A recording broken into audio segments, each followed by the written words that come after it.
innovating and committed to deep work in the field. So we are welcoming, in particular, those of you who are new to the network. We look forward to getting to know you, to work with you, and to learn with you. And we'll have 2 days of deep learning, we hope, Jal, to Jal's topic. And I think Renata will make some remarks, and then we'll go to Jal's talk. Well, I think you just about summarized it, Paula, but I just wanted to, I was asked to give a little bit of the historical record of how we came together, and I think it also helps to understand why we're here and why we continue to come together. And that is basically, this is a really organic network. And it's been a very powerful and continuous network, I think, as a result of being so organic. It turned out that there were multiple streams of people who were meeting every year with Catherine Snow, and one year she couldn't manage all the meetings the same week that people were coming, and so she did the kind of collaborative, creative thing that Catherine always does, and she basically says, well, I have a group coming in from the Netherlands, and a group coming in from Ohio, and a group coming in from Costa Rica. That's no problem. Let's all meet together down the hall, and I will call in my graduate students, so Andrea and Paola and others. That was already a few years after Andrea had started working with our group, who had asked Catherine Snow for help, and we had happened to have that meeting at a day that she could not say no after, and she couldn't. It was immemorable because it was the day that the Twin Towers were hit, which was when we first walked in and asked for help. And that's when we first were connected to Andrea. And then Paola was a postdoc at the time and down the hall. So Catherine, brought together convergent interests. And of course, out of that came collaborations with Ohio and later on with the Netherlands. Cases here was one of the early collaborators with Hans. And then many others were graduate students, doctoral students were pulled in to do work throughout Latin America. And at around our 5th meeting, we decided that this was actually pretty powerful because a number of people, Silvia Romero, I don't see this morning, but Silvia was one of the earlier people meeting in that office. A number of people actually already began to work on doctoral dissertations in the area, to write papers, to advise us on interventions. And so we decided to formalize. And now we have this great network of 6 country coordinators and others working in the region. And I just am going to ask, because I think people coming up to this meeting have met and obviously know each of the country coordinators in your country, who are people who have just been coming up to this meeting for a long time and have been collaborating through it for a long time. And I'd like to just for a moment recognize our current country coordinators and just ask, let's see, all of us who are involved.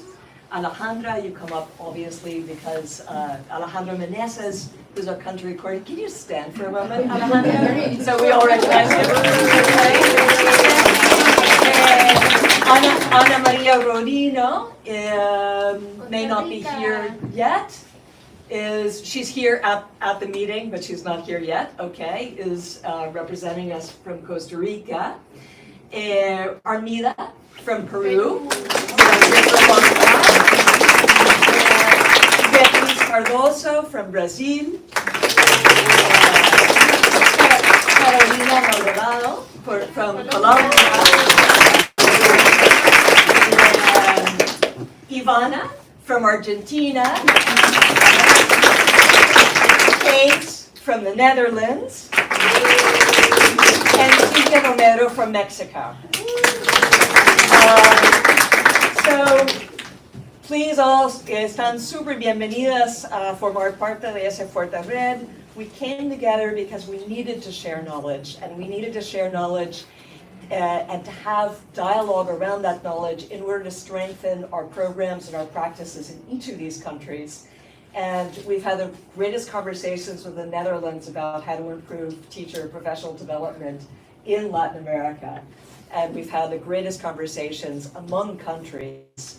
And every year, the topics that we bring here and the activities that we bring here are designed by the steering committee with input from everybody in the network. And we'll be doing that after, on the last day, we'll be meeting again to design next year's meeting. And we'll also be asking input from all of you on what we can do during the year, one activity that we can do to take back the conversations you've had at Harvard, to take back the most important themes, and to actually do something in country that opens up that conversation and has impact on other organizations. So welcome to a network that has been going for quite a while organically, because these conversations have been necessary, they've led to collaborations, and they've led to impact, and we invite you to be part of that and to strengthen it. And thank you so much, all of you, for being here. And with that, Paola will introduce our speaker, who was suggested by the network last year. We're very proud of that. Thank you so much. Yeah. And Paola. Well, thank you so much, Joel, for joining us and for sharing your research with us. And I know you're on sabbatical this year, so this requires special thanks for making time this morning to be with us. Joel Mehta is Professor of Education at the Harvard Graduate School of Education, and he's an award-winning writer and researcher. And he's a sociologist by training, and his work focuses on what it takes to create high-quality schooling at scale. And he's particularly interested in teaching as a professional career, the professionalization of teaching. And among his many books, the most relevant for today, I think, Joel, is the most recent, right? His award-winning book, which is entitled In Search of Deeper Learning, The Quest to Remake the American High School. And in that book, he follows different schools and he examines what it takes to transform schools into organizations that create passion and purpose for learning. And so, Joel, beyond documenting research, you are leading a community of practice, the Deeper Learning Dozen, which is a community of practice of 12 schools that are committed to transform across the US and Canada, right? Is that correct? Committed to transform schools into, remaking schools for the future, to be new organizations, right? So Joel works with teachers and schools in the US and around the world, and we are just delighted, Joel, that you will be talking to this network, which, as you heard, is very unique and will engage in deep learning immediately with your idea. So join me in welcoming Joel.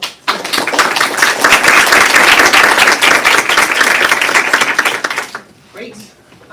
Thank you so much for having me. This is a wonderful use of a break from sabbatical. Sabbaticals are great, but you can only sit in your study for so many hours. And it's nice to be in conversation. And I am so in awe of the origins of this group and the way that it is a kind of organic community. I saw on the program that you're having dinner at Paola's house tonight. Oh, you're invited, of course. Thank you, Paola.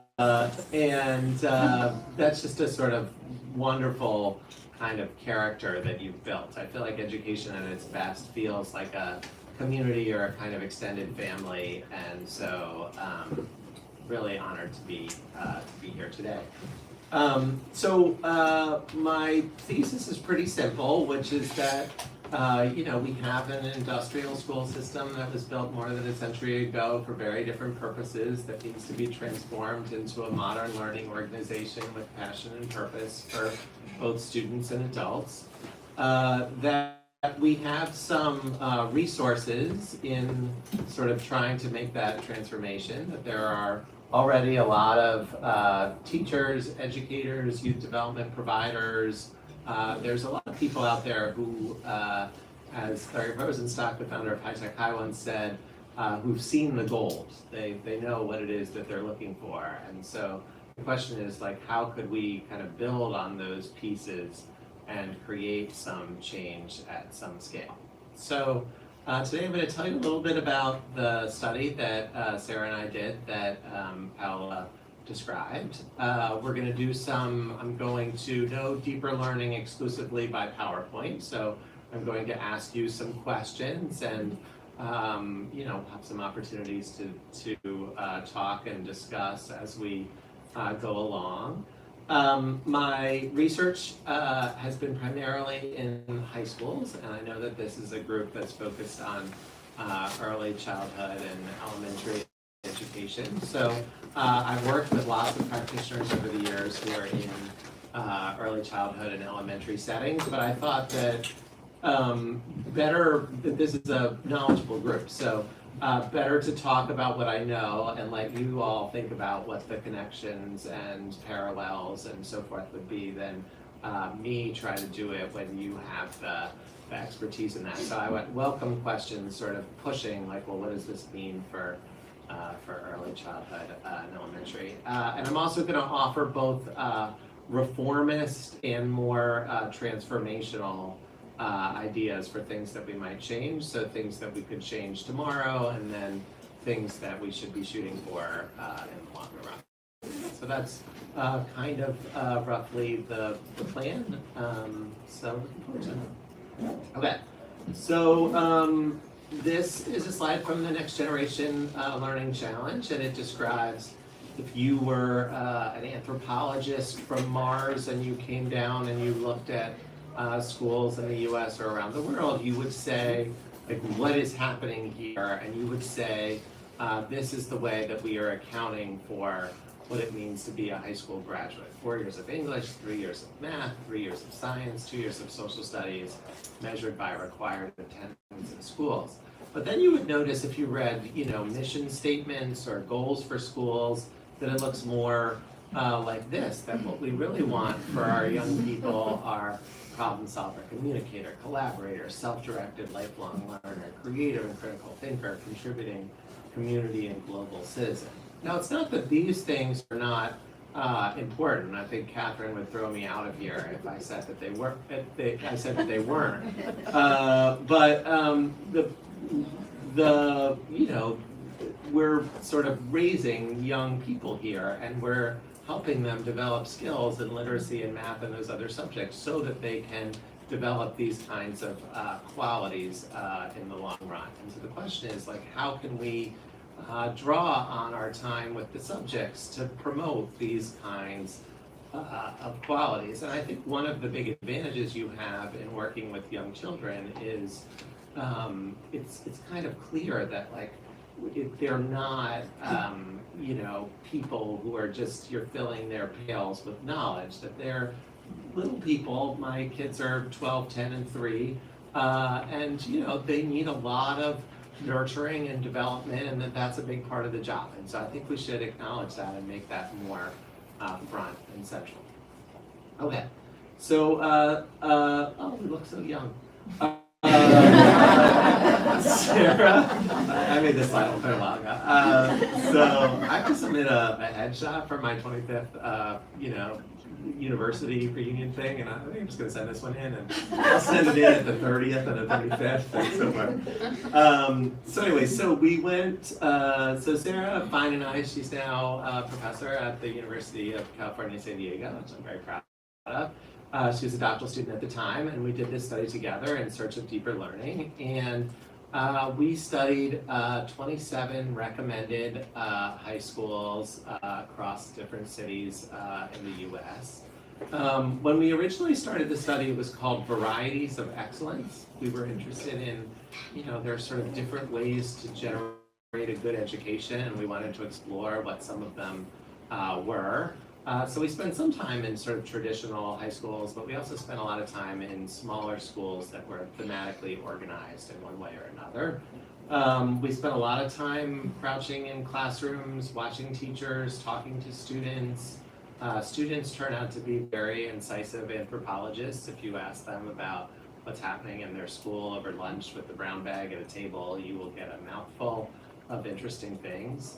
And then we tried to balance breadth and depth. So essentially, we visited schools, and then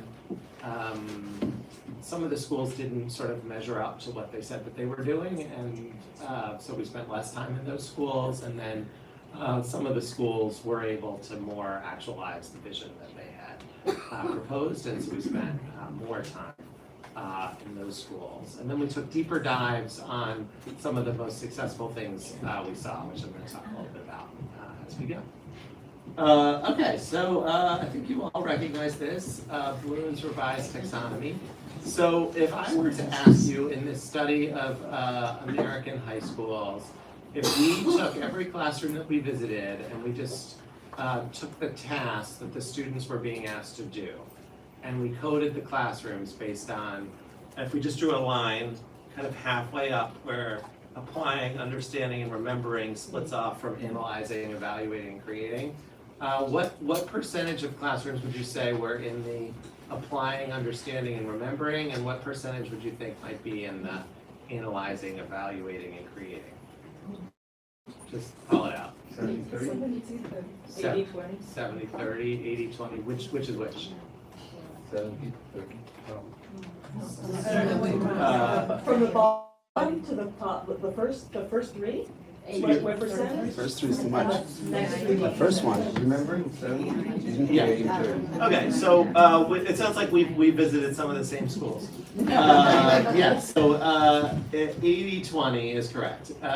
So 4 and 5 classrooms in the bottom part and 1 and 5 in the top. So this was both true in our study, and the Gates Foundation did a large study of middle schools in between 2010 and 2012, largest ever videotaped study of classrooms, and they found roughly the same thing. There were 3 kind of disheartening but common patterns that we saw in these schools. The first is what we called the waiting for Godot pattern. So essentially, we would go to a classroom and we would say, you know, we came here because we're doing this study on, like, quote unquote deeper learning, which we're going to define shortly.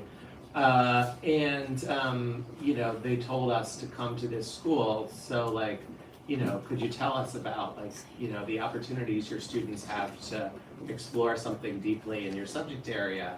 And the teachers would say, well, it's coming.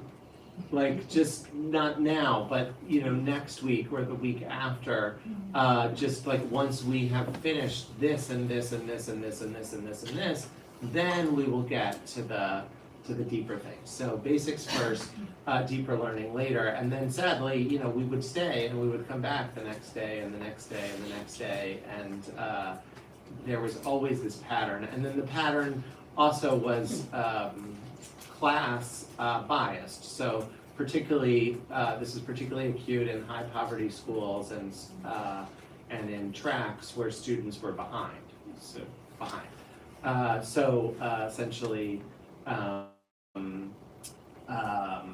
whereas in the more affluent schools and in the more affluent tracks, the pattern was reversed. We talked about sort of Bloom as web versus Bloom as ladder.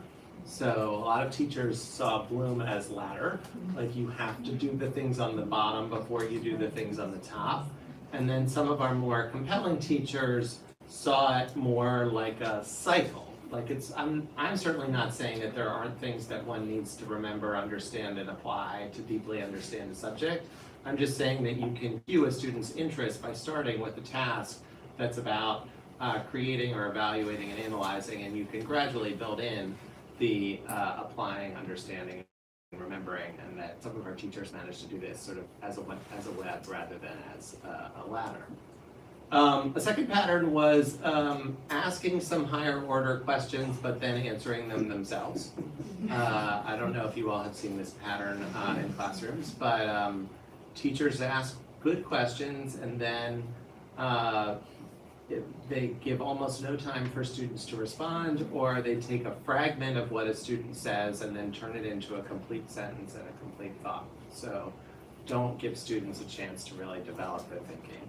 And then a third one was mistaking student-centered learning for deeper learning. So mistaking project-based learning for deeper learning. We tend to think of project-based learning as deeper learning, but actually you could make a 2x2, like project-based learning and traditional learning and shallow learning and deeper learning. So like, can somebody give an example of shallow project-based learning? Apples. What's that? Apples. In the fall. Say a little bit more. Apples. Oh, the idea of thematic, interest-based activities. So you do apple prints and you go apple picking, but there's no deeper learning associated. It's just No doing things sort of with apples. underlying. Yeah. Can somebody give another example? Student-centered, project-based but shallow learning.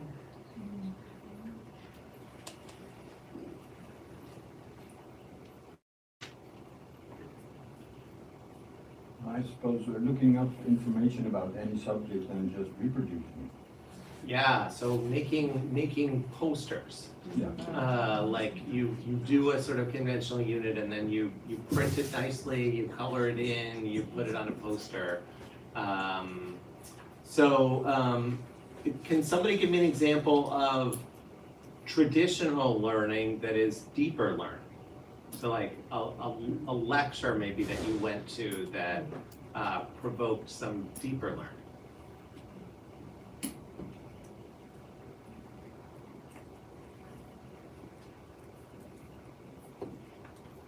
This one. We'll see. Observing the moon throughout the month. Observing the moon throughout the month. Yeah, the Eleanor Duckworth example. Why? Say a little more about that one. So you get to reflect every day on what was happening. And you start taking notes and then you go on. So there are no teacher at all, really, just you and the moon and thinking. Yep.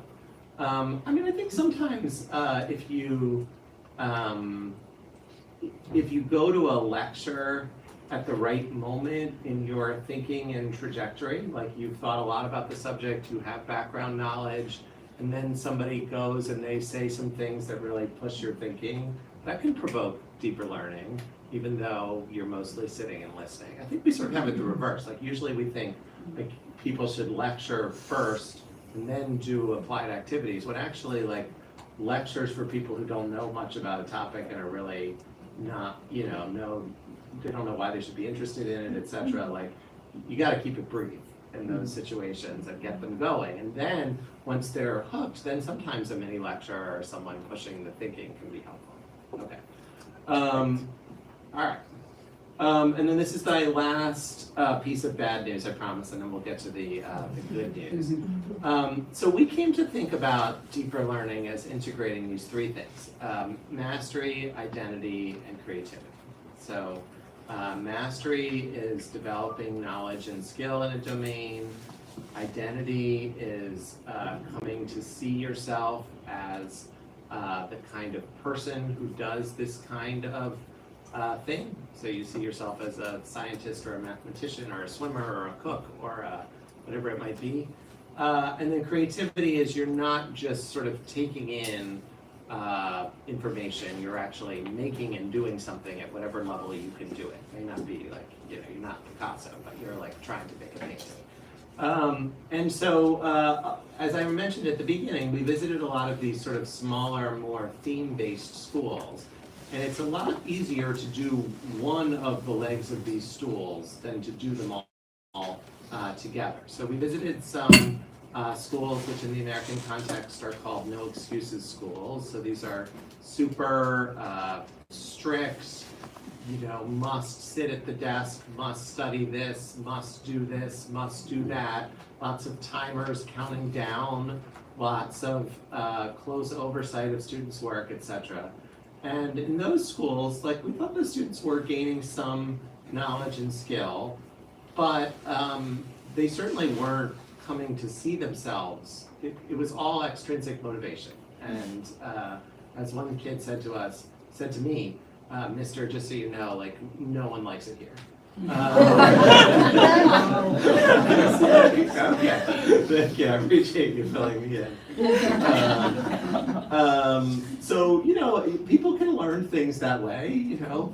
Maybe some of you, you know, your parents put you onto a classical instrument for many years and you weren't that excited about it, but you did learn some skill, like, you know, and maybe for others of you it flowered and it became part of your identity and you see yourself as a musician. But that's the big difference, like whether those things connect. And then identity, we saw some schools, particularly alternative high schools. So these are schools for kids who didn't do well in traditional high schools and were ready to leave or drop out. And there are these schools which are internship based and connect kids to doing work in the world. They're very warm, lots of advisories, circles, getting to know you activities, etc. And those certainly, like, nobody there said, like, Mr. Everybody Hates It Here. But we were really worried that, like, kids weren't actually developing knowledge and skill. We're like, you know, this feels good for now, but, like, eventually you're going to have to go out and, like, you know, can you write? Have you been taught to think critically? Have you been taught to reflect? Like, and then there were schools which were, strong on the creativity front, where kids were doing and making a lot of things. So they were making videos and storybooks, and there was a lot of creativity. And on the whole, like, I would probably opt more in that direction. But again, we were worried that, like, does it connect to sort of underlying knowledge? Is there sort of a mastery component? So why is the kind of teaching that I was looking for so rare? It's kind of overdetermined. There are lots of forces pushing against it and not too many forces pushing for it. So there are, the most obvious ones are at the top, the expectations from the state or the districts, or the nature of the tests, or the textbooks. Probably the most important factor is just, this is how it has been, and people tend to do it the way that they were themselves taught, and so it just kind of carries forward over time. There's cultural conceptions of what it means to teach, so that the teacher should be in front, the teacher should be dispensing knowledge.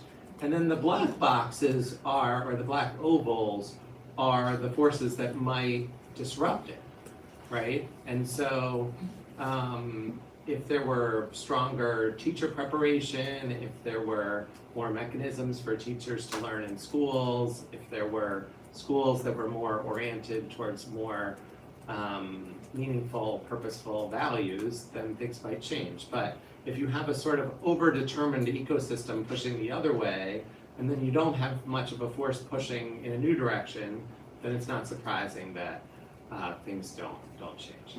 Okay, are you depressed yet? We're working there. So if you get our book, we put all of this bad news in the first chapter, and then we devoted the rest of the chapter to the best things that we found, and I'm going to devote the rest of the talk to the best things that I've seen.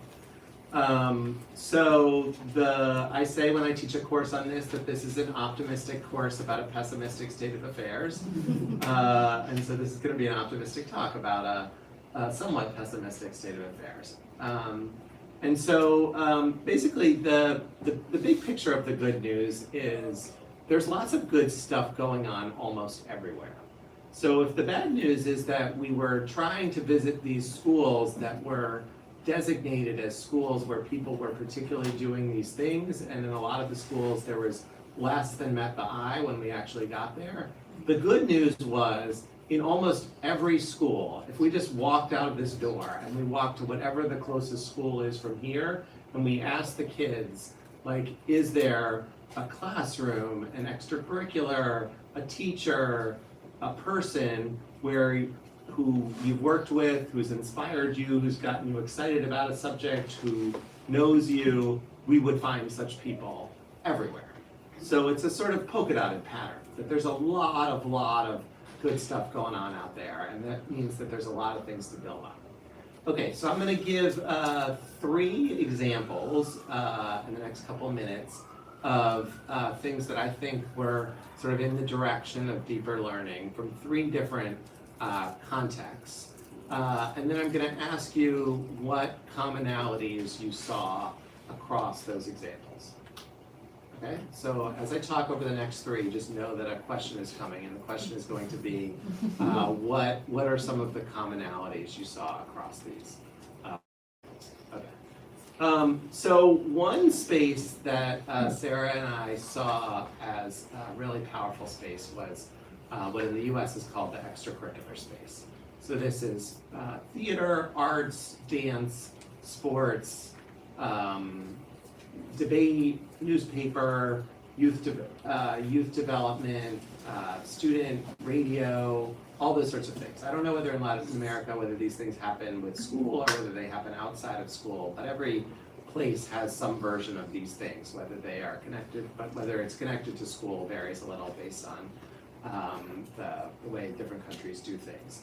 And one space that we found really powerful was theater. And so we did a sort of deep dive, and we watched the students produce a theater production from kind of like soup to nuts. We went from auditions all the way through to opening night. We went to rehearsals. We talked to kids, etc. And so here are some of the things that I thought were powerful about the theater space. One is that the purpose was clear. Everybody knew like what they were doing and why they were doing it. They had a schedule which said you need to be here on these days and not those days because we're doing scenes that you're in on these days and not those days. As a kid said to me, how come I have a schedule of my theater performances but not a schedule of my classes? And by that they meant like I know why I'm supposed to be here and how it contributes, whereas in class I just walk in and they give me something to do and I do it. I don't really see how it's connected. They chose to be there. That's really important. That there was, and so how to translate this to sort of regular school becomes a good question. Like how can we give kids more agency and choice while still, you know, they can't opt out of literacy or math or science, but like they can make choices maybe within those things. I've definitely visited schools where they've tried to make every class sort of feel like an elective class or a chosen class. They talked about it as a community or a family. One kid said to me, I don't even really like theater that much. I just like to have a place to go after school where everybody knows me and I'm like have something to do and I'm part of something. Another kid said, you know, in this school, we don't even know that it was a large comprehensive high school. They said, you know, we don't even know the names of all the kids in some of our classes. I was like, you don't know the names? And they were like, well, why would we? It's basically just between us and the teacher. Like they give us the assignment and we do it. Whereas they said here, like we're working together. And so we need to know each other's names and we need to know a little bit about each other because we're interdependent. We're dependent. And then I didn't put this on this slide, but also, well, I guess it connects to apprenticeship learning. Also roles, lots of different roles. So in a normal classroom, we just have the teacher and the students. Here we had like the teachers and the actors and the set designer and the lighting designer and the assistant lighting designer and the props manager and the assistant props manager. I mean, if you really think about it, like they had 8 weeks to put on a 2-hour, 3-act play. There's like, you know, 750 lines. There's like 1,000 lighting decisions. There's like, you know, 1,500 decisions about where to move on the stage. Like one person couldn't manage all that if they wanted to. The only way to really make that happen is for have a sort of distributed leadership model where students are doing a lot of these things, and then also a lot of apprenticeship learning where, you know, the 11th grade lighting designer is teaching the 10th grade assistant lighting designer how to hang lights. So they're really sort of drawing on students' capabilities. So you work in early childhood, you know, Montessori has the same idea. The 6-year-old can teach the 4-year-old like how to scoop, you know. And when my son was in Montessori, he did a lot of scooping beans. And I was like, couldn't he do something else? And they're like, well, that's what he's interested in. And I'm like, he's 4. He could be interested in a lot of things. You just gotta like show him a little bit. But anyway, but Montessori, has that same sort of cross age learning. And then this concept from our colleague at the Fed School, Dave Perkins, who maybe some of you had an opportunity to meet at some point. Wonderful guy, now retired. And Dave had this idea of the whole game at the junior level. And Dave's idea was, since this is a heavily Latin American crew, I will use baseball as an example. Dave's idea was, when little kids are learning to play baseball, they don't spend like 1 year throwing and 1 year catching and 1 year hitting and 1 year running the bases, and then we say like when you get to graduate school, like you can play the whole game of baseball. The 7-year-olds are like trying to do the whole thing on a smaller field, and I've coached that age and it's a mess, but they do the parts. You have to practice the parts, but you can see the parts in the context of the whole.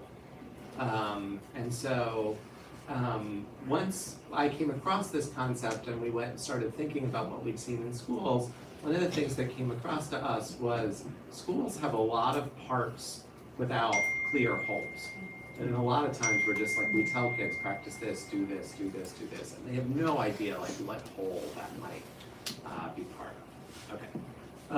So theater was one space. I think extracurriculars, I did this with theater. We also did a deep dive on debate, and you can see all these same things: purpose, choice, roles, support, apprenticeship learning. And so if you've done any sort of activity like this, you could transfer these qualities to the setting, bands, whatever it is that you might be more familiar with. All right. A second example comes from science. This was methods of scientific inquiry classroom. So the purpose of this class was to help students learn how scientists investigate things. That was the goal of the class. And similarly to what I said before about the basics and the deeper learning, when they first taught the class, they tried to teach them all the things you would need to know to do a scientific study, like statistics and p-values and all that first, and then do the experiment at the end. And they discovered that it worked a lot better to sort of like start with the thing that the kids wanted to be experimenting on at the beginning, and then gradually teach them like statistical tests and so forth as they were investigating the phenomenon. So students got a lot of opportunity to pick their own questions. These weren't earth-shattering questions, but they were real questions. What do you think? Does music make you more focused while studying? How many people think yes? Like, do you think music can help you study? How many people think no? How many people think it depends? See, so it's a real question, right? Like, we don't know the answer. The answer, I'm sure, is it depends. But like, what does it depend on? Does it depend on you? Does it depend on the kind of music? Does it depend on the fit between you and the music? Does it depend whether you're trying to write or answer problems? But it's like a real question. You could. So then they taught them how to read a scientific, how to conduct a literature review, how to read scientific papers, how to design the study, et cetera, et cetera, et cetera. And then a third example was, so this is project-based learning, so please don't come away from my talk thinking like project-based learning is bad. I'm just sort of saying it depends. Like deep learning is more about the qualities of the learning, and so it can happen in different modalities. So this was from, from a project at a school called High Tech High Chula Vista in California. And it was called the Exonerate Project. And in the US, where we have the highest rate of imprisonment per capita in the world because of our racial inequalities and racism and so forth, there's a project called the California Innocence Project where people appeal if they are on death row and they're going to be executed. And this is incredibly sad, but like there are so many people appealing that the people at the California Innocence Project like literally don't have enough time to read all the letters. So they trained the students to read these appeal letters. They met with lawyers, they were given a training case, they were given a pending case, and then they presented to the California Innocence Project lawyers which cases they thought had more merit and they thought should take up, and then they had to write a reflective essay about what they'd learned through this process. And one student said, like, you know, this feels like the most important learning I've ever done because I'm like holding someone's life in my hands. I was relieved to find out that at the end of the day, like the lawyers did eventually read the letters themselves. But the students, you know, they did a lot of pre-work and they helped pull out what aspects of things were important. Okay. All right, so we've been sitting for a long time. Why don't you turn to a person next to you and talk for a moment. What do you see as commonalities of these learning experiences? So just take a minute to talk with someone around you and we'll break it down. And if you don't know the person, please introduce yourself and say something about why you're here.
What do you think?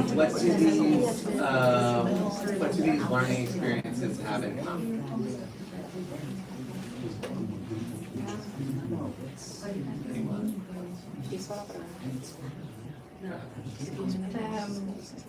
We think that is meaningful. They are meaningful because the activities are connected with interests of the groups. And this is connected with the possibility to choose. So that is engaging at the end. Yeah. Also we talk about the collaborative? Yes, the collaborative and the how by doing things they learn to coordinate, to collaborate, and they have to take many decisions in a group. So it's part of a citizenship, a micro-citizenship in the activities. And Let's pause there just so that some other people, you'll leave some room for some other people to say some other things. But yes, I think so. One thing that's particularly interesting about what you said was the balance between agency and choice and community, right? That it was a collaborative, a lot of these are collaborative, you know, because there's a lot of people, I'm in this sort of like innovative education space, and a lot of the people in the innovative education space, you know, want to put kids on computers where it's all one-to-one and everything's following their interests. And I'm like, have you met young people? Like, they need other people to be around. That's kind of what gives them meaning. But then they do want to make choices. So some balance there. Yeah. What else? Right there. there's some interdependence where they feel responsible for the whole school performing. So it's not that if I don't submit this assignment, then I get the consequences. If I don't do my part, everybody's gonna get the consequences. So I think that's a key point. Yeah. And in the theater thing, one of the things that was interesting about that was, you know, some of the roles are more consequential than others. You know, there's the lead actor in the play, and then there's like the assistant props manager whose job it is to like put things on the table at the right moment. And so like on the one hand, like the lead actor is like a much more important person. On the other hand, if like the props aren't there at that moment, the whole show falls apart. So I feel like in school it's often like, well, he got a 98 and I got an 87 and you got a 76. Whereas this sort of acknowledges that like, okay, in some domains, some people are gonna have bigger roles commensurate to their skill and talent, but everybody's still important to this enterprise. Yeah. What else? Right here. So by choice maybe, so people decide that they want to be part of that. Yeah. A bit of what she was saying is the sense of responsibility that you have, that maybe even if you have a small part, if you don't do what you need to do, then maybe everything can fall apart. And the sense of contributing, that you really feel that you're giving back or doing something. Yeah. So choice, we said that, but also responsibility. The students in the show said, well, I auditioned for this show and I got this part, which means somebody else wanted the part, which means now that I have it, I have to fulfill it. And they said, you know, if I'm having a bad day or, you know, I broke up with my girlfriend or whatever, like if I don't really want to be here, I still have to produce because I agreed to try to do this. Whereas in classes they said, you know, if I check out, it's basically like I'm the only one losing, so if I want to check out, then I can check out. Okay. In the back. Yes. So I think what they have in common that is most important is that the three activities have to do with real life, are happening in the real world. You know, it's not something that you read about or is artificial as is most things in school. So it's interesting because it's real. Over there. We were talking about how they are real, but also focused, like there is a purpose in all of them, a real world objective, and that the students know from the beginning. So yeah, so sometimes teachers are like, you know, okay, free write about your weekend, or there was this thing happened in pop culture and I'm gonna talk about it because then I'll seem cool and so forth. Like they're trying to sort of connect to the student's world and the real world, but there's not like a real purpose. So I think connecting those, a friend of mine, Ron Berger, who many of you may know through expeditionary learning, you know, a lot of kids in expeditionary learning do a deep dive on the Constitution with the goal of like being the most knowledgeable person in their community about the Constitution. Like you can get kids excited about that, like the kids know more about it than their parents and everybody else, but it's not so like ephemeral. Okay, yeah. A couple more. In the first two instances it was very clear, but what I thought was very powerful was the opportunity that students were given to revise what they were doing with a view to improving it. And the people who work with young children all know this video of Austin's butterfly, where it's exactly the same principle. Yeah. You work towards something, and every step is a step to improve it. So that was a very powerful learning mechanism. But I'm not sure about the last example. Do they write something and then they revise what they've written until they think it's ready to show to people? Yeah, that's a good question. I'm not sure. I know that they had to work it up sort of with fellow students, and there was a day that they were presenting it to the lawyers, so there's maybe some sort of cycle in there. And I know that they had to sort of reflect on what they had learned and what had helped them think about the justice system and so forth, which is not quite the same, but it's a sort of another piece that's often important in these kinds of things. Okay, let's just pause. There are more things we could pull out, but let's just pause there just for the sake of thinking about how. Could I make one more remark about Sure. all the three examples? It struck me because I just finished reading a novel with the title "I Have Some Questions for You," and it's all in there. The theater, the science, and the person who was convicted, who was innocent, and how they work their way towards trying to get it free. I thought it was quite interesting because it's a high school setting also. It just struck me. John's book. I love that. I have some questions. I mean, I think another thing that was notable is they weren't the like 10,000th person to do the same thing. You know, I think students are very alert to, especially as they get older, like, oh, I'm just doing the same thing that the people did last year and the year before and the year before. And this is much more kind of dynamic and alive. And yeah, like there were kids all around the country doing theater productions, but like this one is sort of particularly distinctive to these kids at this moment and so forth. Okay, so here is a word cloud that I generated with our deeper learning dozen schools and districts of what does deeper learning look, feel, and sound like. For those who like analytical precision, you're not going to like this, but for those who like to be sort of inspired by the range of ideas, you could see a lot of the themes that we talked about here. I've talked about this before, mastery, identity, and creativity. I think if you thought about something where you yourself are like quote unquote deeply learned. So let's just pause on that for a second. So like maybe you're a musician, maybe you're very interested in politics, maybe you're a great cook, maybe maybe it's your work or your profession. Often there's some sort of cycle that looks something like this, where you get something sparks you at some point in life, and then there was a study of people who had become really good at things, and one of the things that they said, there were some like Olympic level swimmers in this study, and one of the things that the swimmers said is somewhere between 8 and 12, I went from being like, I'm someone who swims to I'm a swimmer. So it like moved from being an activity to like part of how they saw themselves. And then, then you try to, if you're a singer or a cook, you try to sort of take things in a direction that feels powerful to you. That's the creativity part.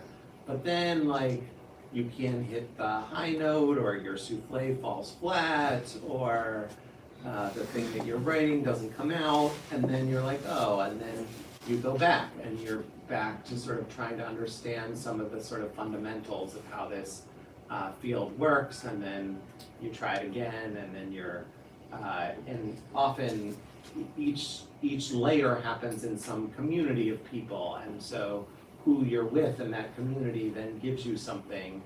Being part of the ProLEER community probably is like, you could imagine that as like a plane that goes across this, and that sort of helps you kind of grow and learn. Okay. A couple of themes that I think are really important, one of them I already hit on, is this sort of apprenticeship idea. So we kind of have this idea that there's like traditional education over here where like the teacher knows the answers and they tell you and you learn it whether you want to or not. And there's like student-centered over here where like the child is the center and whatever the child's interests, you follow the child's interests and so forth. And there's sort of a place in the middle, and Dewey and a lot of other people were in this sort of place in the middle. And the idea is like, the student, child, youth is the sort of maker or doer, but there's someone kind of sitting over their shoulder who's been there before, who can sort of say a little more this way, a little less that way. And that kind of form of learning, I think, is a really powerful form of learning. And I think it's kind of in the water in the theater example and a lot of the sort of youth development, sports, arts, athletic domains. That's just sort of like the way things happen. The kids are the doers and the other people are the coaches or the facilitators. And so I think that's the sort of spot we're looking for in classrooms. And then a second point is to slow down.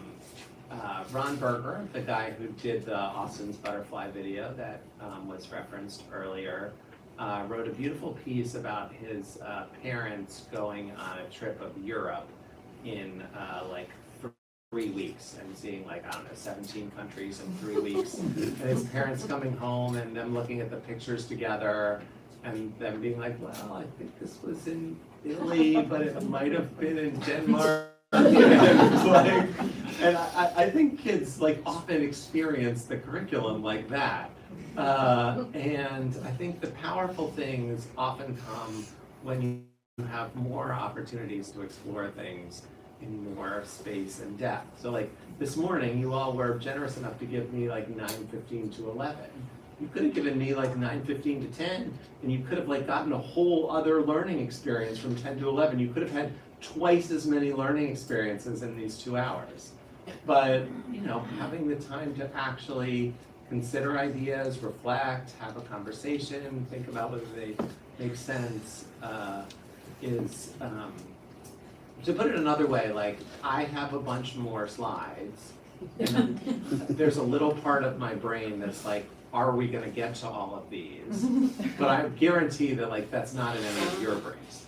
Like, you know, you just, like, you wanna learn something while we're doing it. And so an example is, this is Mike Fielicki, one person I was allowed to identify in this study. He's a teacher at a school around here, and he taught a class called Philosophy is Literature, and the kids would read, you know, no more than like 6 or 7 pages of philosophy each night, and they would discuss them. And on one of the days that we were visiting, they were discussing Descartes and I think therefore I am, and the students were like, well,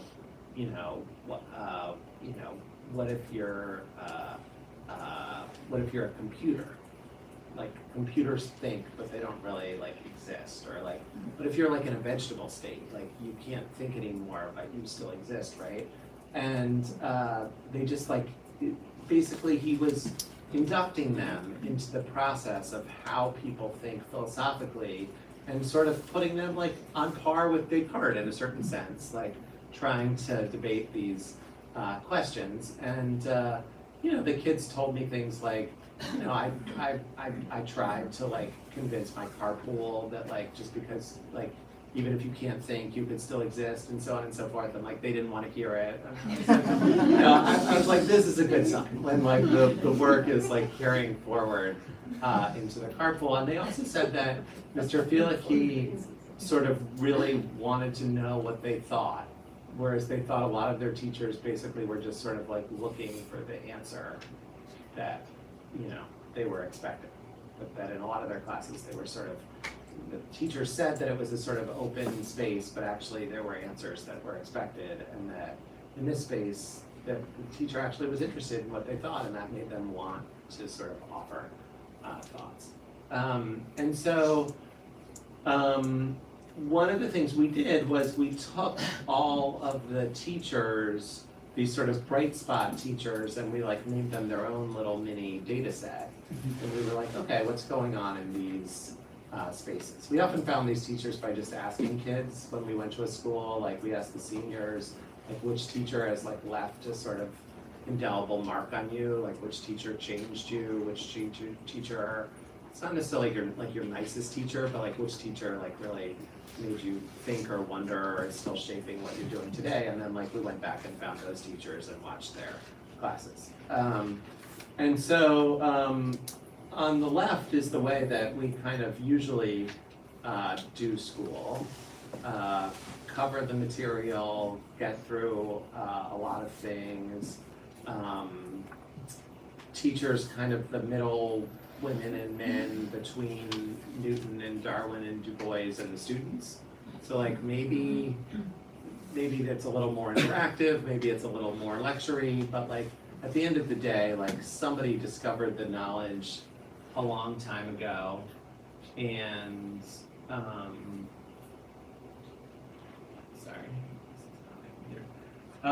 somebody discovered the knowledge a long time ago, and my job is to sort of help you understand it, versus a lot of the folks we're talking about who, yes, there's knowledge in science, there's knowledge about whether music helps you study, but you mobilize that knowledge in the purpose of investigating a new or open question. Mobilize knowledge about how people have put on this play in the past for the purposes of you putting on a different play. So the view of knowledge goes from certain to uncertain, and the role of student goes from receiver to creator, and the view of failure. That was an interesting one. You all know Carol Dweck and growth mindset, and your next mistake is your next opportunity for learning and all that sort of stuff. Those things were like all over the walls of the schools we visited. There were like posters up, like Carol Dweck and growth mindset and so forth has like made it to schools. But when we talked to students, they said, yeah, that's what's on the walls, but like what's in the water is like get a 98 if you want to get into a good college. And so, but the good news was some teachers like Mr. Fielicki had changed the space from a space where it was important to 98 to a space where we were like debating like the meaning of consciousness. And you can still get students excited about those sorts of things if you create the right kind of space. And so the ethos of the class was more purpose and play than compliance. All right, let's pause again. I'd love to just do a sort of see, notice, wonder about this slide. Like, what do you see? What do you notice? And what are you left sort of wondering about? If these are the kinds of goals that we are seeking for teachers, whole game teachers. This is a stance, a way of being. What do you see, notice, and wonder about this slide? So why don't you turn back to your partner and discuss for a moment.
Right here.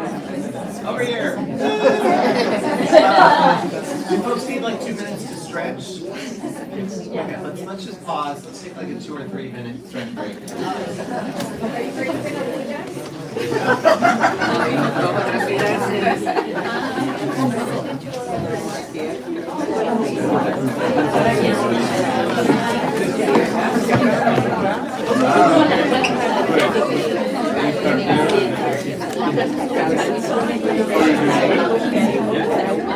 It's called, and everybody can talk.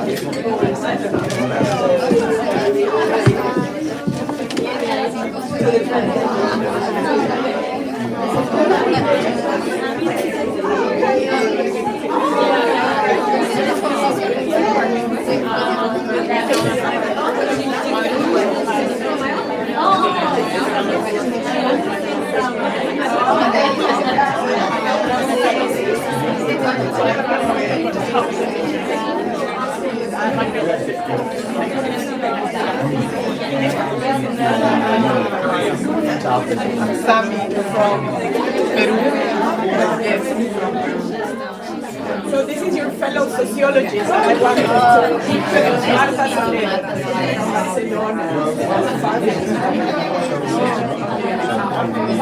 We're just meeting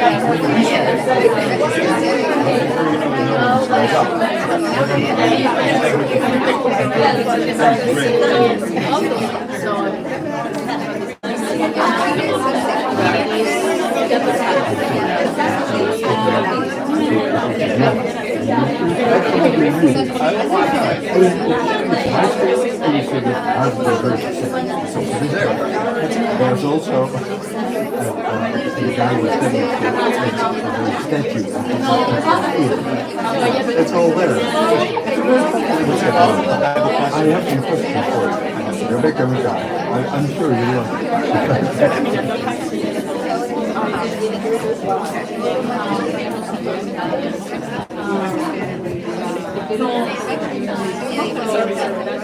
I just wanted to connect because she might be the only other sociologist in the room.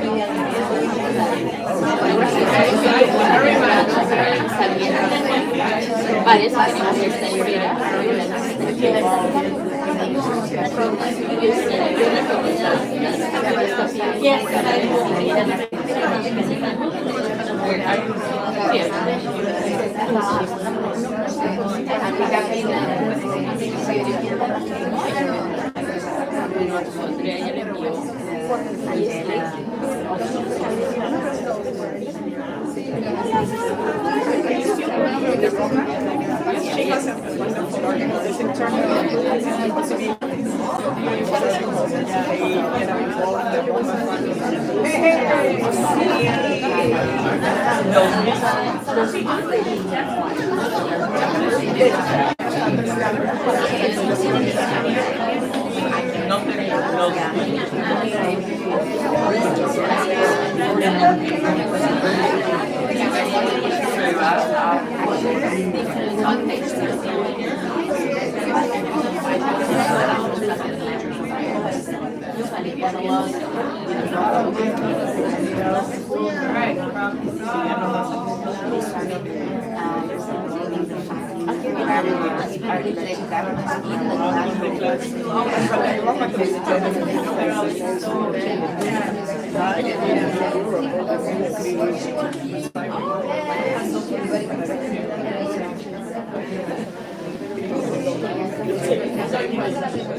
Together, there's going to be another break at 11.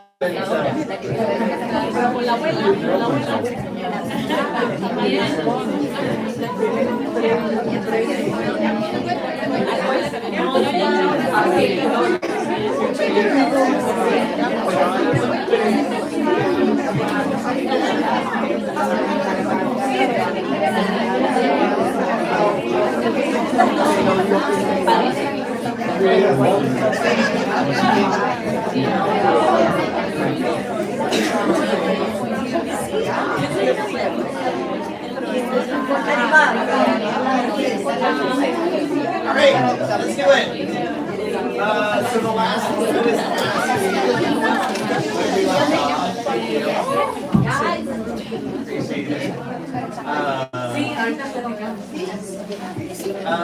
last thing I was asking before I left off was whole game teachers. We were comparing sort of traditional and kind of more whole game-ish teachers, and I was asking you what you saw, noticed, and wondered on this slide. So yeah, what do you see, notice, or wonder as you think about the Descartes example and looking at this slide? Emma. There was more of an egalitarian structure within the classroom, so the teacher, the power differential was lessened in terms of who has the knowledge and who has access to the knowledge. Yes. Yep. What I see, a big gap between most teachers and Colgate teachers. That a big gap, like it's opposite. That's the difference. I think it sort of is, though I think that some of the skills that good traditional teachers have, like responding to students' writing, for example, can definitely be mobilized towards the second set of ends. If you can help people think about why they would want to move towards the second set of ends. You talk also about the challenge for paying teachers to evaluate, how to evaluate learning from this perspective. So, if you don't have a coherent way to evaluate, and you are going to give another message like this, right? And also, how to implement this in other conditions like pressure for the curriculum or big classes or like that. Yeah. So on the first point, yes, you need sort of aligned assessments. You can't take people on a tour of Descartes and then be like, you need to write it this way to get a 98. Like, it needs to be aligned. On the other hand, I'm sure you've heard people say this before, but like the theater performance itself is the most authentic assessment you're ever going to get. Like they're trying to present the best version of what they have, and it will either rise or fall, and it'll be pretty obvious like what its strengths and weaknesses are. Yeah. For us also, we are wondering how to prepare these teachers, and also how to integrate different subject matters, how to go beyond the discipline. Great. Good question.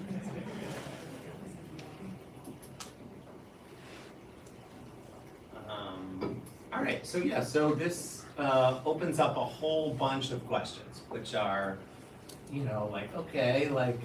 but the system is misaligned to doing these things. So how would you change the system? People weren't trained in these ways, so how might they be trained differently, etc. So those are the things that we'll take up next. One thing that I thought was interesting is, as I mentioned, we took this subset and we just tried to really understand how they came to do what they were doing. And so this is high school, these were disciplinary high school teachers. So that's important to remember, because we already had good project-based examples in our study, and people kept saying yeah, but can you just do this in regular math or English or science? And so we tried to find some examples of that, and then we wrote about them. But anyway, so when we tried to understand how the people had come to doing this, could somebody read that top quote? Sure. Another interesting thing is, I think back at my own education. It wasn't until I did an independent study in my senior year that I really got involved in doing some of the kinds of things that we asked the students to do in the MSI class, my senior year in college. I really didn't get good exposure to a lot of stuff until I became a grad student and started doing research of my own. That was a whole different experience than all the coursework that I had taken prior to that. So this was the woman who taught that methods of scientific inquiry class, that's MSI. And then could someone read the second one?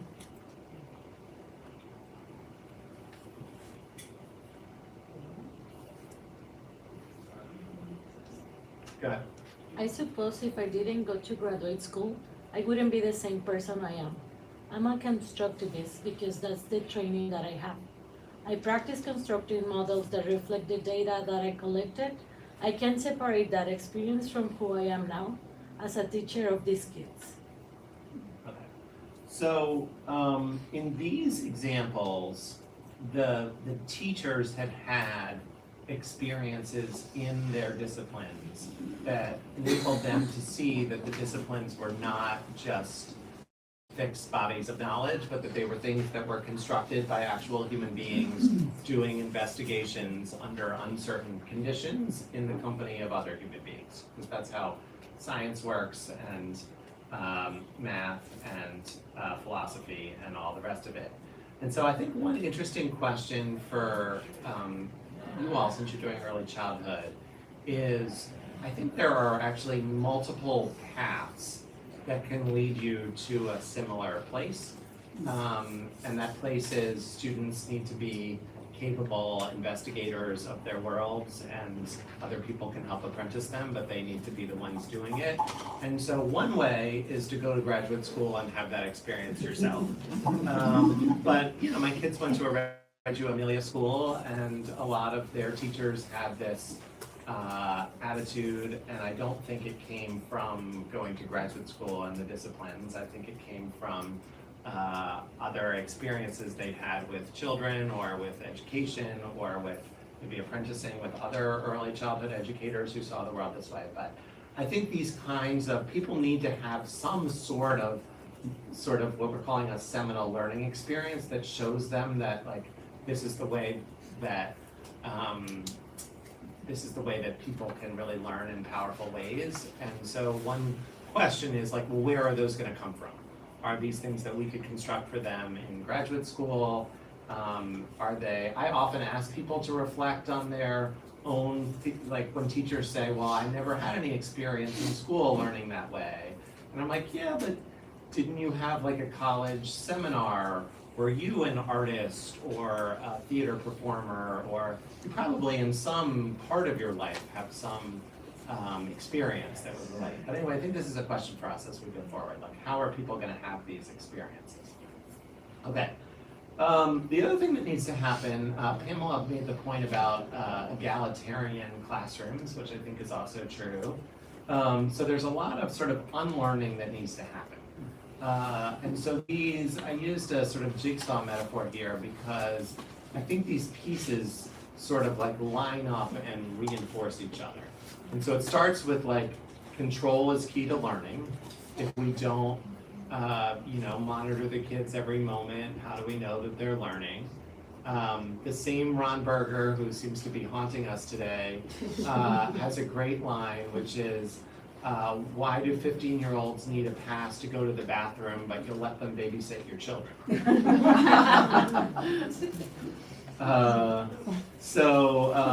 This idea of control, and I think really good early childhood classrooms, which use stations or groups. I remember when I first saw my kids' Reggio Emilia classroom, I'd been doing the high school study, and I went to visit the Reggio Emilia classroom when I was trying to decide where to send them to school, and I was like, the high school teachers are telling me that if I don't control every moment, they won't learn, and the 4 and 5-year-olds are showing that that's not true. That coverage is king, that we center dominant culture, and so if students are not getting it, it's because they are not versed in the dominant culture. One of my favorite books on this is by Angela Valenzuela called Subtractive Schooling, which is about Mexican-American students in Texas, and it essentially shows that students needed to renounce their home culture to succeed in school. And then this idea of you have to do the basics before you do the deeper learning, which helps to reinforce tracking and the sense that only the kids who already get it get the sort of most interesting things to do. I remember my 3rd grader came home at one point, and there was a math sheet which had all these puzzles and challenges on it. And he goes to the regular public school in our area. And I was like, where did you get this? This is the kind of thing you should be doing all the time. And he's like, well, my subgroup finished the math we were supposed to be doing, so they gave us this. And I was like, so only you and the other kids who finished it got this? And he said, yes. Yeah. And then this sort of performance over learning is a huge one. That in theory, the kids are learning the subjects, but actually they're learning the game of school and how it works and how to get ahead. So how to bridge that difference. This same son, when he was in 1st grade, came home and he said, Russell is an R at reading and I'm an L at reading, or something like that. And I was like, what do you mean by that? And he's like, reading levels. And I was like, well, at best you could say right now Russell is reading at an R level and you're reading at an L level. He's like, no, Russell's an R and I'm an L. And I was like, and he was like, and you know what? I was like, what? He was like, well, they tell us that the letters don't matter, but that's just so kids earlier in the alphabet don't feel bad about themselves. So this is like the first graders have penetrated the system, but they've also internalized the system. They like see themselves as the categories. Like no 4-year-old enters school thinking that they're an R or an L. We gave them categories and then they adopted them. So, and it continues. He's in 7th grade now, and he was like doing something over the weekend, and can he get a 5 on this or that? Like this whole like, are we focusing on the marks of learning? And so what we want is sort of a different set of assumptions where empowerment is the key to learning, where we pursue fewer things in more depth, where we explore basics through deeper learning. Think about Dave Perkins and that whole game idea, right? Like the kids are still practicing their grounders, but they're doing it in the context of the whole game. That we center non-dominant culture. I've been doing a lot of work in British Columbia, and I would strongly urge folks to check out the work that's going on there if they're not already doing so. But basically, you know, they are like 20 years ahead of the United States in thinking about their indigenous people. And so there's like, you know, indigenous learning is just woven throughout their curriculum, which they see as good for both the indigenous kids and the non-indigenous kids. They pay indigenous elders as paraprofessionals to be teachers of their kids part of the time. There's no like, you know, Indigenous Learning Week or Indigenous Learning Month. It's just like part of the thing that everybody learns, and emphasizing learning over performance. Okay, so here's the sort of like reformist agenda, and then I'll give you a more radical agenda. So the reformist agenda would be, so the credentialing one, this slide is about high school, so like more content knowledge, less out-of-field teaching. So more people like having these seminal experiences in their disciplines. Teachers could be trained more in this stance in their teacher training program. In British Columbia, they've moved in terms of the standards to 5 big content pieces and 5 skills per subject per year. Let me say that again. So for each subject each year, there's like 5 big pieces of content they want you to know and 5 sort of skills they're hoping you're going to develop. And like, that seems to me like a good balance between breadth and depth. So if we were taking like 9th grade history, for example, which in the US is just this like, 9th grade world history is like this, you know, it starts in like ancient Mesopotamia and it goes through the French Revolution and you learn like a dynasty a week, and it's like Ron's parents' Italy tour. Like Socrates himself could not teach that class well because like it just, there's too much. What if it were like, you know, why do civilizations rise and fall? And what if we picked like 5 civilizations in the history of the world? You could still have your like Greeks, you could still have Western and non-Western, you could still get some breadth, but you could think about history and economics and culture and society, and you know, there would be enough space to actually do those things. And then the last point is symmetry, right? Which is that adults need to have the same kinds of experiences that we want to have for kids. So I don't know exactly how professional learning works in Latin America, but in the US, it looks like this. You're asked to show up, people throw PowerPoints at you for hours and hours and hours, you try to do your grading in the back. There are metaphors that like the people leading the system should be driving change. No offense to my colleagues in the leadership program, but like we teach driving change, we really should drop that. Like, you know, inspiring people to move in different directions maybe, but like who wants to be driven to change? Batch processing, death by PowerPoint, absence of trust. All of this is our like 20th century sort of factory metaphors. They are not professional metaphors. And so what do adults need? They basically need the same kinds of things that kids need. So Desi and Ryan, a lot of you are psychologists, so you should know this, did this, you know, synthesis of 30 years worth of psych research about what helps people grow and develop, and they said, you know, the three things that a lot of people are looking for are to feel competent, to have some autonomy, and to feel related to people. So again, you see that sort of agency and community theme. I saw a therapist at one point, and he kept asking me, like, I said, well, I've got, you know, kids and parents and students, and like all these people are pulling on me in different directions. Like, and he's like, well, what do you want? And after a while, I turned to him and I was like, you keep trying to get me to sort of say what I want. Like, if you had a really like narcissistic person on this couch, do you tell them like to pay more attention to what other people want from them? And he's like, for sure, like community and individual, one of the like great balances of human life. And I was like, oh, interesting. Autonomy and relatedness. And like, but do teachers get this? Do they get opportunities to choose the kind of professional learning do they want to do? Do we draw on their competence? Do we put them in groups like this one? Like, I think it's really important that you're doing the dinner at someone's house, that there are times to connect with your colleagues, etc. Do adults have opportunities for adults who've never experienced this kind of learning in school? Do they have the opportunities to experience this kind of learning themselves? So 21st century models of leadership, listening leadership, ethic of care, and so forth.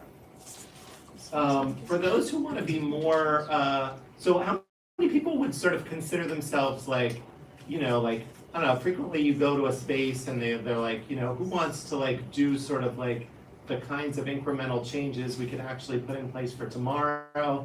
And then there's like another space, like who wants to be like in the blue skies group where we like really like reimagine things? So like no judgment, because we're gonna need both and we need to connect the first to the second. But like, how many people would consider themselves sort of like, I wanna like make incremental, like we're gonna make change tomorrow and we can sort of move from here to there? How many people would think of themselves like that? All right, and how many people like end up in like the blue skies part of the discussions, the sort of like transformation, how can we change the whole thing kinds of discussions? Interesting. Should we do that again? How many people think it's a false dichotomy? So smart people that went to graduate school. Okay, but anyway, for the folks who are more in the sort of more radical change group, I mean, a big part is that the sort of like the basic grammar of schooling, this Hayek and Cuban notion, which you may remember from graduate school, which is, you know, that we have age-graded schools, that we take 6-year-olds and we put them with other 6-year-olds in first grade, that we put a teacher with, you know, 30 students in one room and another teacher with 30 students in another room, that we have math over here and English over there. You know, one principal told me once, our students think in silos because our teachers think in silos. And I was like, the geography of your school, like all the English teachers sit in this room, and like if they want to connect with the math teachers, they'd have to like walk to the like other end of the earth to get to the math room. Like you haven't organized anything for people to come together. Leveling and tracking, is this going to be on the test? And so I wrote something in PDK recently saying like, you know, really like we want to challenge a lot of these categories, right? That we want subjects to be, a lot of this comes down to connection, right? Like we want the subjects to be more connected, we want people to be more connected through their learning, we want more roles we talked about before, with, you know, not just one teacher and many students. And good teachers do this. They find roles for students in the classroom to mobilize. We want to make the boundaries between the disciplines more permeable. We want to make the boundaries between the school and the world more permeable. The boundaries between the academic and the practical more permeable. Larry Rosenstock, who taught at Cambridge Ridge in Latin, which is like, you know, 2,000 feet from here, said, he's a carpenter, and he said, you know, why are all my kids in my physics class like don't know how to change a tire, and all the kids in vocational ed can like change a tire but don't understand the physics behind it? Like, why aren't both sets of kids learning both skills? The boundaries between the academic and the practical. Why do we only learn in schools when there's all this learning that can be done in all these various different settings? Why don't we give students more choice? Why don't we make the blocks longer? and then we change the assessments. So, blue skies people, you got a lot of stuff to work on. If we were to make this more sort of concrete, here are like 5 things that I think would be helpful. We need to make the purpose more central. Meaningful tasks, agency, choice, and voice. We need to make sure that every student is seen, known, and heard. I'm starting something called the Human Schools Project. And if you have schools that would like to join, let me know. And we're sort of trying to define what it means to be a human school, a place with joy, relevance, rigor, agency, community, like a place that treats human beings like human beings. And so change the relationships. Like this is basically like a care enterprise. Change the curriculum. How many people know Marie Kondo? How many people read that story that said when she had kids, she could no longer Marie Kondo her house? But anyway, she was the one who said, you know, every item in your house should give you joy, and you should throw out all the things that don't give you joy. We were doing a design charrette, and a teacher stood up. It was like, we need to Marie Kondo the curriculum. And you know, I think there is some similarity to that. Like stuff accumulates in your house that was like a good idea at some point in time, but you know, doesn't really serve you well now. And the curriculum is like that. Like people get together in committees and they think that certain skills or ideas are important and they put them in, and then later people put in something else, and it just kind of metamorphosizes over time. The poor teacher is like trying to do 17 things at once. Like, let's try to like slim it back to fewer things. And then change the time and schedule. You know, again, in the US, a lot of high school teachers are dealing with more than 150 students total across all their classes. Like, we can't do any of those things under those circumstances. Like, people need time to work with a manageable number of students. And the obvious way to do that is make the classes longer and have people teach fewer things at a time. And some of the schools and districts I worked with actually did some of this during COVID, that they were trying to cut down on the passing periods. So if you have a 7-period day, like the kids interact with 7 teachers. And so instead they just went to like 3-period days for like a quarter, and then like the other 3 periods for the next quarter, and they made them longer, and teachers had fewer students to respond to at a given point in time, and it worked a lot better and changed the assessments. I think we're going to, I just want to sort of close with a sort of mini manifesto. So I wonder if folks could sort of read these with me. Could somebody read number 1? This will go better if we just kind of like pick up. We are raising young people, not simply transmitting knowledge. Next one. Schools should model and help students build a better democracy and a better world. Next one. Care and relationships are the foundation for everything else. Number 4. Tasks should be grounded in purpose and meaning. Number 5. We should think in terms of wholes and not parts, connections and not signs. Number 6. There's no one-size-fits-all solution. Different approaches make sense for different connections. Context. Number 7. We need to think long-term rather than short-term, act on underlying systems rather than visible symptoms, and move at the speed of trust. Number 8. External interventions are only helpful to the degree that they can cultivate the qualities as opposed to elimination. Number 9. Inequity is baked into many of our assumptions and structures. We will need to uncover, disrupt, and reform these mindsets and structures. Number 10.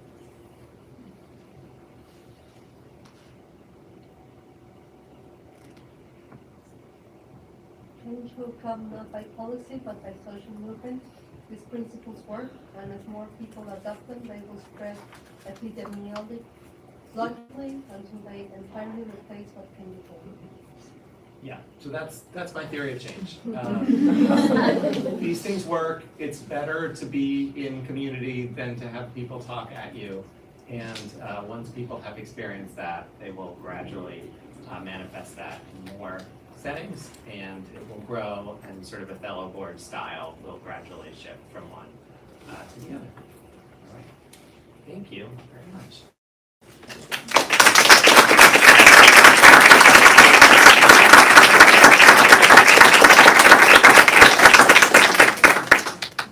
We've got about 10 minutes left. Should we take questions? Absolutely. Okay. Folks have thoughts, questions, ideas, wonderings?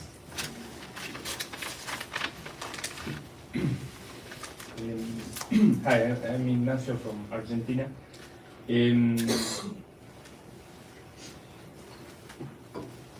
Well, we are here to discuss about how we improve literacy in our countries. In my country, we are leading a campaign to, well, basically to improve reading comprehension at first grade.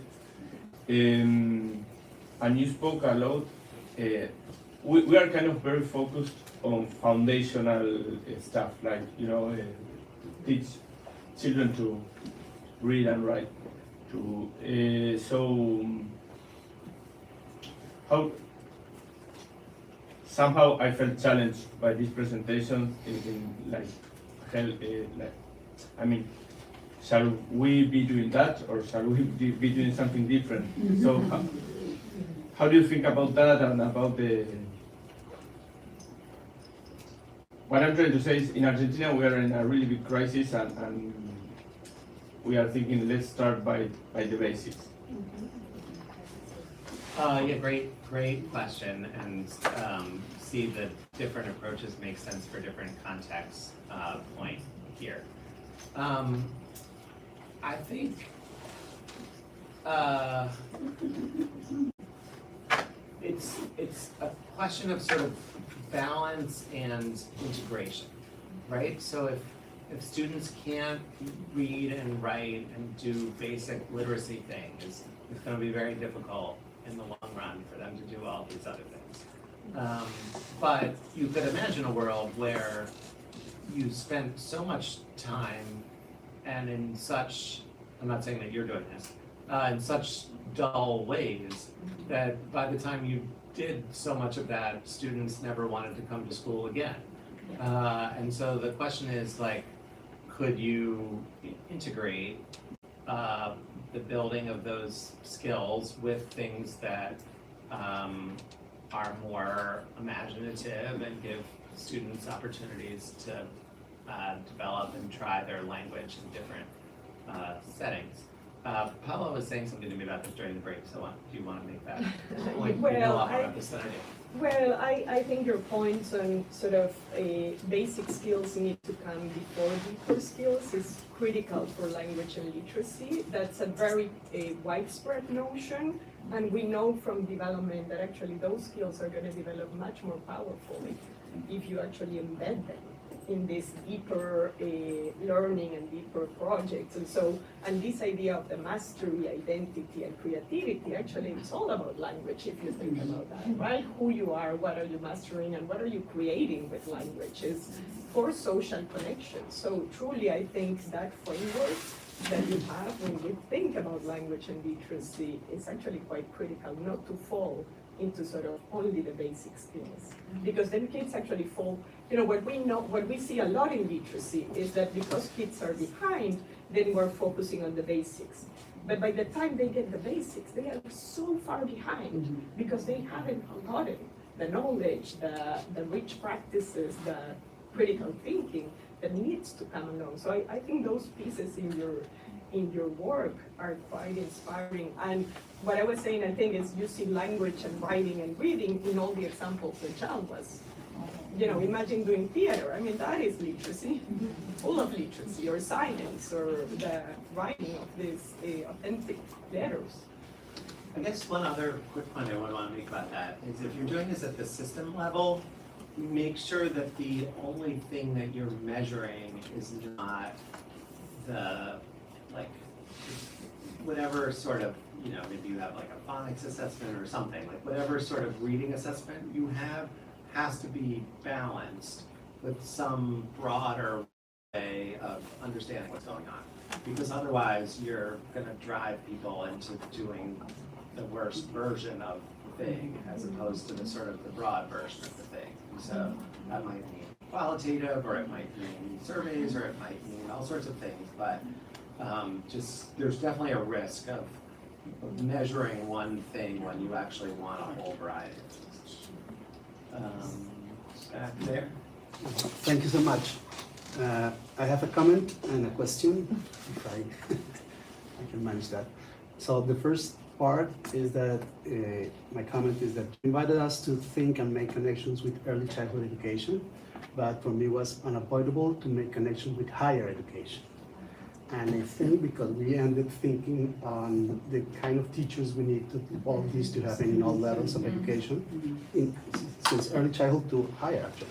But of course, thinking on the teachers we need and how they are being taught to be that kind of teachers. And I think the idea of mastery, identity, and creativity, it's in the center of this also. So it has to be, like our, I don't know, our guide in teaching teachers.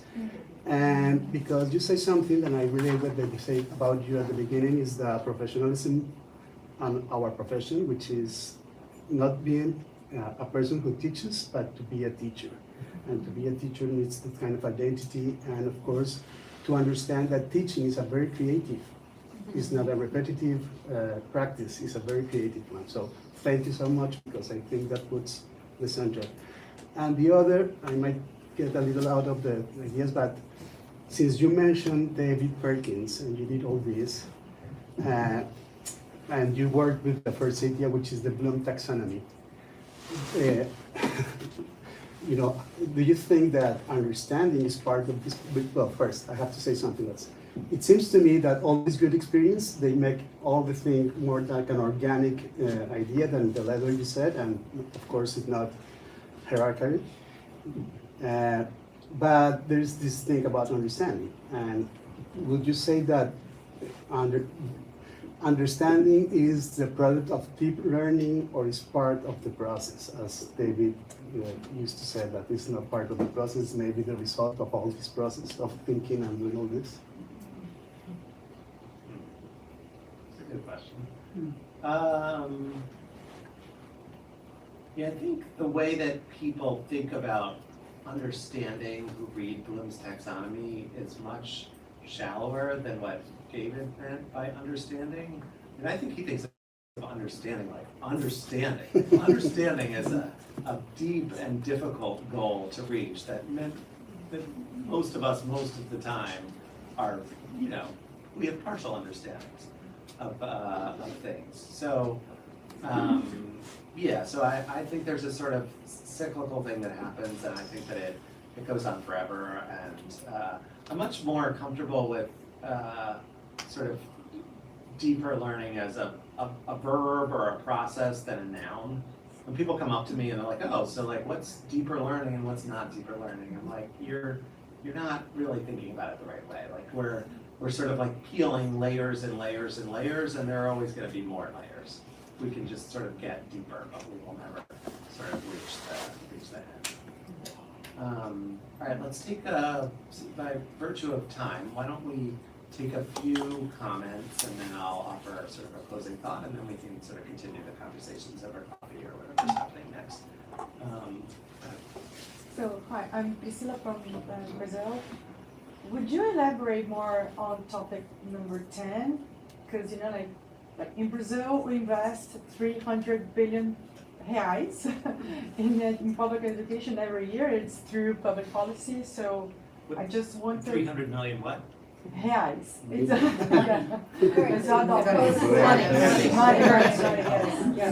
Money, yeah, sure.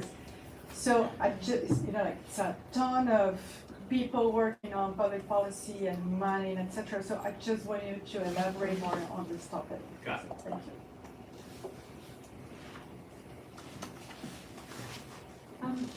A comment and a question. There is almost like attention that is explicit here, and I didn't see it here about learning being associated with joyful feelings and positive feelings, and I understand that that is part of a necessary part of the learning process.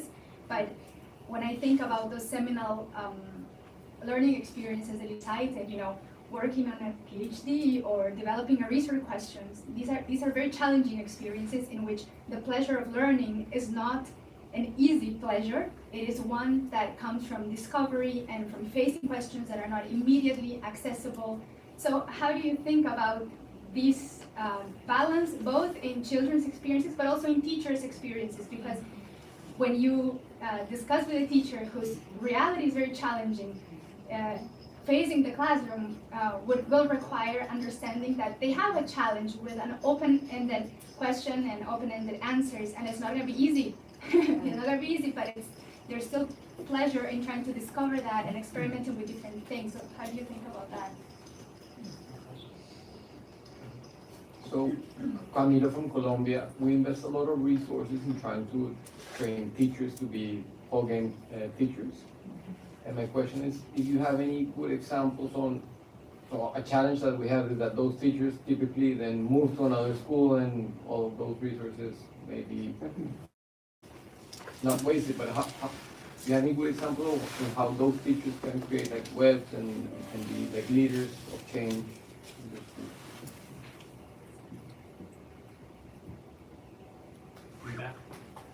So I'm wondering, maybe this is a false dichotomy as well, but I'm wondering if you would say to focus on one thing to enable this kind of change, would you say that it's more about the teachers and the professional development and enabling the teachers, or about systems like the school day, like the 3-period day instead of the 7-day period? How much those system level things could be a barrier, even if the teachers are qualified, something like that? Also, I am wondering about the new grammar of schooling and what happened with the space for learning. For example, what experience of learning outside of the classroom when you are high the open sky, the nature.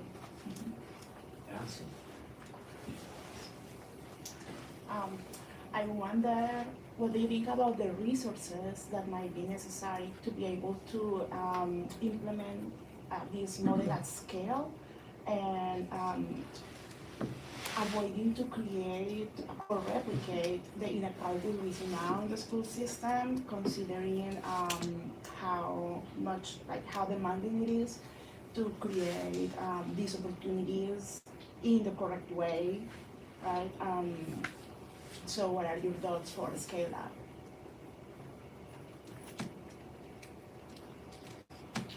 Great. All right.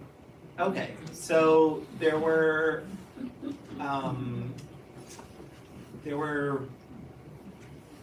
three. I saw sort of three buckets of questions. There was that question about learning being hard sometimes. That was its sort of own question.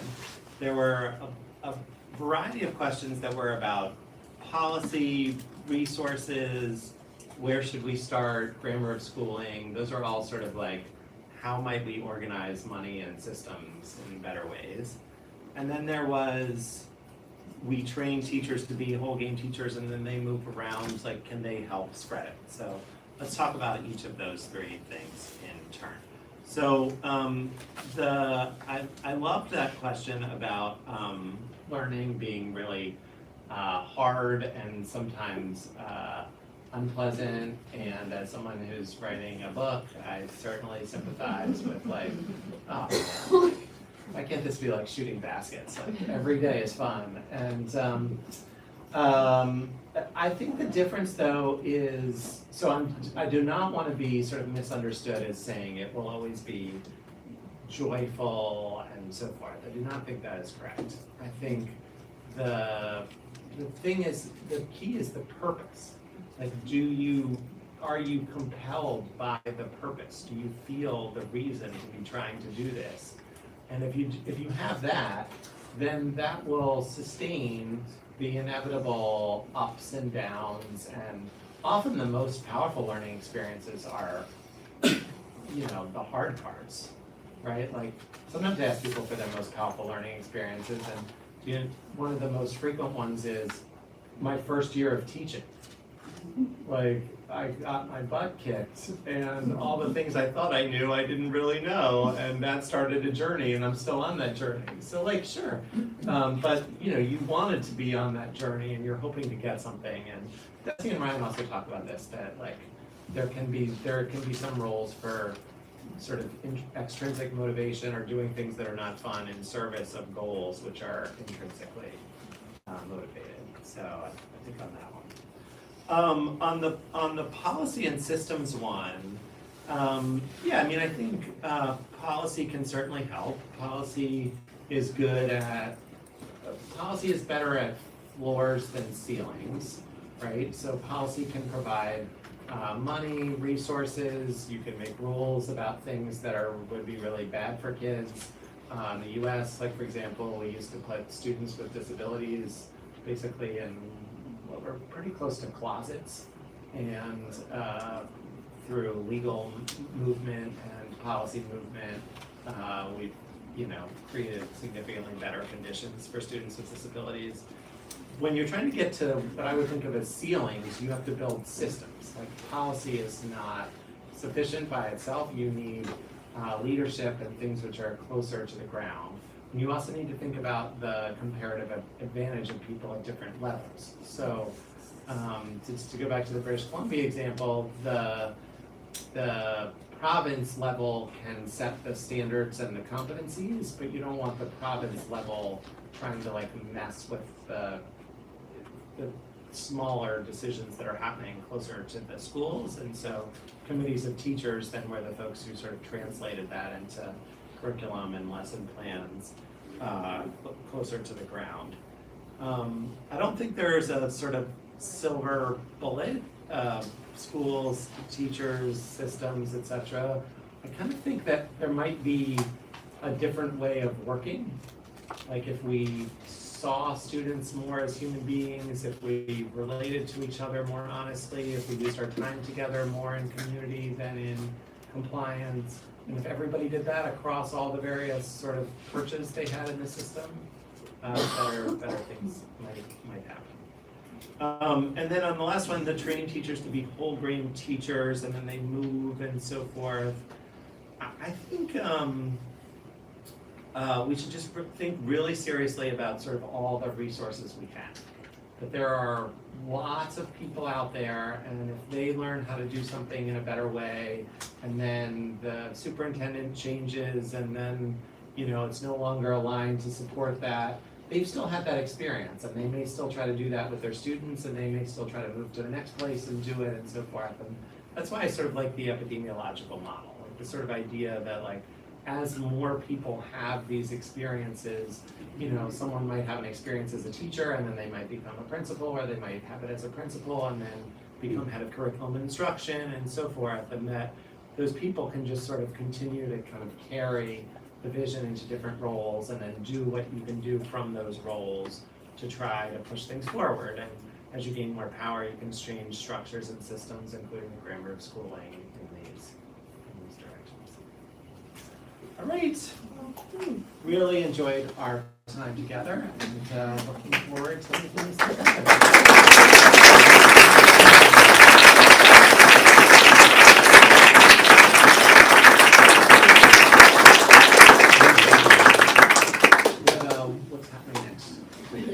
Next, we've got a couple of announcements. I'm going to see if I can pull up the agenda. This is interesting. Who's playing here? Okay.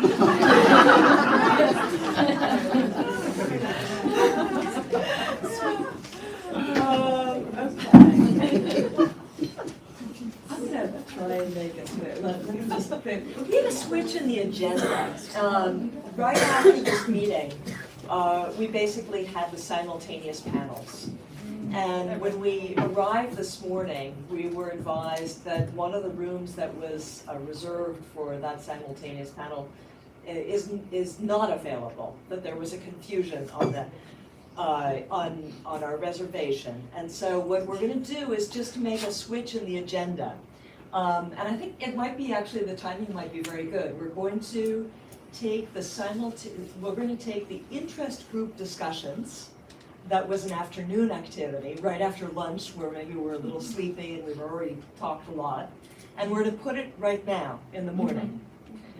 So we have an 11 till 11:30 coffee break, and then right after that, we've got the special interest groups just before lunch for an hour and a half. And so I maybe need a raise of hands if that's not clear for anyone. It's just the activity we had of special interest groups is going to go right now into the space we have after the coffee break. And the simultaneous panels will now be after the lunch. That changes now also on the Google Drive if you want to look it up. And if you have any questions, ask myself or Lorena or Andrea. And we're on a case who introduced this about 8 years ago, and he said we need more choice in this agenda. We need more authentic discussion to basically describe how this is going to run and ask you to sign up for the discussion groups. Case, do you want to come up here? Okay, let me first explain why we're doing this at all. The special interest groups are intended to get you together in small groups and to give you more opportunity to interact and to have longer conversations with the people you would like to talk to. These could be the people from your own country, but it could also be people from other countries, but it gives you more opportunity just to exchange your views and to deepen your understanding of the subject that you've chosen. So that's one thing. You can spend more time with each other, actively interacting. Another thing is, as Renata said, it's nice to have more choice. So in the corridor, you will find a table with lists and topics, and you can put your name on one of these lists. If you have a topic that's not there, you can write down the topic that you would like, and if you manage to get 5 or more people to sign up for the same topic, you will have a new group with that particular topic, and we will assign a moderator. Once we get started, and I suggest that we come back in this room after the coffee break. Once we get started, you find your own place to have your conversations, and then we come back here and report to the whole group 1 or 2 insights that you have generated in your group. Anything else I'm missing? You may need to tell us the time that we'll come back. Yes, absolutely. So we start at 11:30. We come back here, so we will know which groups there are and who will be the moderators, because the moderators will be assigned after we've all registered for a particular topic. So that's 11:30. Then we move around and spread up in groups until 12:40, I would say. So we have 20 minutes to wrap up, to share our insights. It's not going to be an extensive discussion, but it will be nice to have some views back from the smaller groups. So an important thing is who is going to do that. And that's something you will have to decide inside your group. I think that's about it, isn't it? Is this clear for everyone? Yeah. Yes. Okay, so use the coffee break to sign up, mobilize your group.